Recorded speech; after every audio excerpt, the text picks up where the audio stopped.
वरिष्ठांबरोबर चर्चा केलो, इथे स्थानिक नेत्यांबरोबर चर्चा केलो, त्यावेळी मुंबईला गेलो. मुंबईमध्ये बी आम्ही चर्चा केला, परंतु चर्चा म्हणजे काय असं तिकीट वगैरे मागणी वगैरे केलेलं नाहीत. आमचे पालकमंत्री, आमचे आमदार यांनी ते शिफारस केलेले आहेत.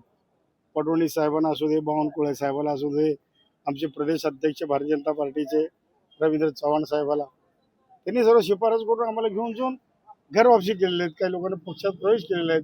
घर वापसीनंतर समाधान तर खूप भारी असेल.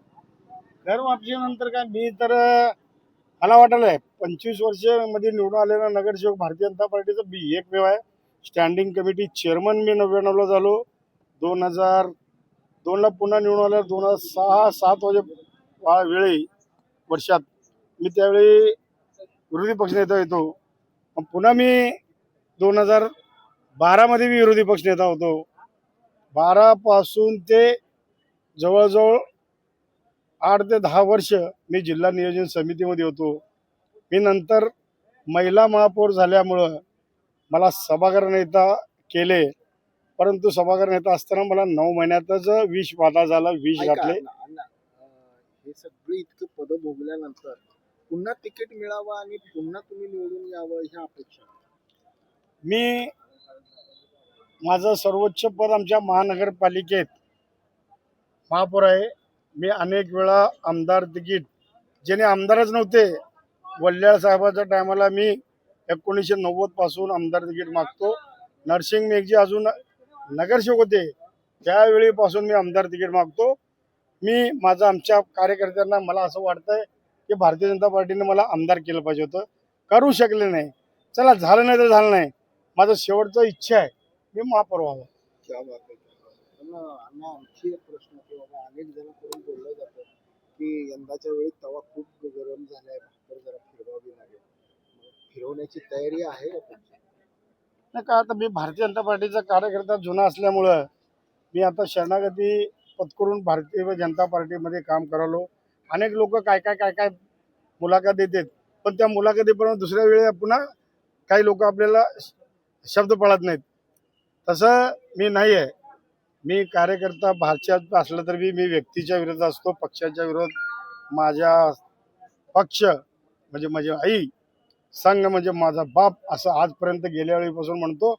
फक्त तुम्हाला सर्वांना वाटत असेल अण्णा असं काय केला. नाही, पण अण्णा मी प्रश्न विचारला त्याला बदल देऊ नका. काय भाकर फिरवायची वेळ आली तर तुमची तयारी आहे का? भाकर फिरवायची वेळ आली, लोकप्रतिनिधी आमदार खासदारांचं असतंय, कारण सुरेश पाटलाचं काय नसून आहे, सुरेश पाटला बी असू शकतंय. मग जर का अशी उमेदवारी द्यायची वेळ आली तर बिपिनचा विचार केला जातो असंही बोललं जातं. आता बिपिनचं दिलं म्हणजे देण्यासाठी काय माझं काय हरकत नाही आहे, कारण दिलं पाहिजे असं मलाही वाटतंय. का हो, आमदार खासदार यांचे मुलं, यांचे भाऊ लोक, म्हणजे किती 1-2-3 महिन्यामधला हा परिवर्तन म्हणायचं का? सर्वच परिवर्तन 1-2-3 महिने नाही, आजपर्यंत गेल्या 5 वर्षापासून 9 वर्षापासून अनेक लोक आहेत. इथं का मोदी साहेब काय म्हणते, बिपिनला दिलं तर तुमची नाराजी नाही? बिपिनला दिलं तर बिलकुल नाराजी नाही.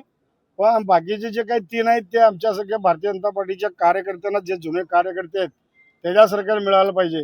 कुठं तर विधान परिषदमध्ये माजी आमदार आमचे परिचारक सभाकडनं, दीपक आबाकडनं जे काय आर्थिक व्यवहार करून ते लोक जर तिकीट मागत असेल तर ते बरोबर नाही आहे. असल्या लोकांना उमेदवार देऊ नये असं आमची इच्छा आहे. अशा लोकांना काय तुमच्या भाषेमध्ये काय म्हणतात ते? नाही, आता नको, कारण आता फडणवीस साहेबांचा, देवेंद्र चव्हाण साहेबांचा, बावनकुळे संस्कारी पक्षामध्ये आता पुन्हा घर वापसी. नाही, मी सुसंस्कृत म्हणजे याच्यामध्ये 40 वर्षापासून काम करतो. आता सुसंस्कृत पक्षामधनं काम करत असताना काही मध्यंतरी दोस्त माझे थोडं वाईट भेटले, त्यामुळे मला थोडं वाईटपणा नाद लागला होता. म्हणजे अण्णा, पक्षाने जर का उमेदवारी नाकारली तर बंडखोरीची पण भाषा नाही. भाजप पक्षाने माझ्यासारख्या चांगल्या कार्यकर्त्यावर, भाजप पक्षाच्या कार्यकर्ता काम चांगलं करत असताना त्याच्यावर विषबाधा झालं, ते विषबाधाचं चौकशी या ठिकाणी आमचे आजी माजी नगरसेवक, पदाधिकारी, आमदार, खासदार, मंत्री असलेले ते चौकशी करावं आणि जे दोषी आहे त्याच्यावर कारवाई करावं. मी कधीच निवडणुकीला थांबणार नाही. मुलाला आणि आमच्या कार्यकर्त्यांना मोठा केलेला.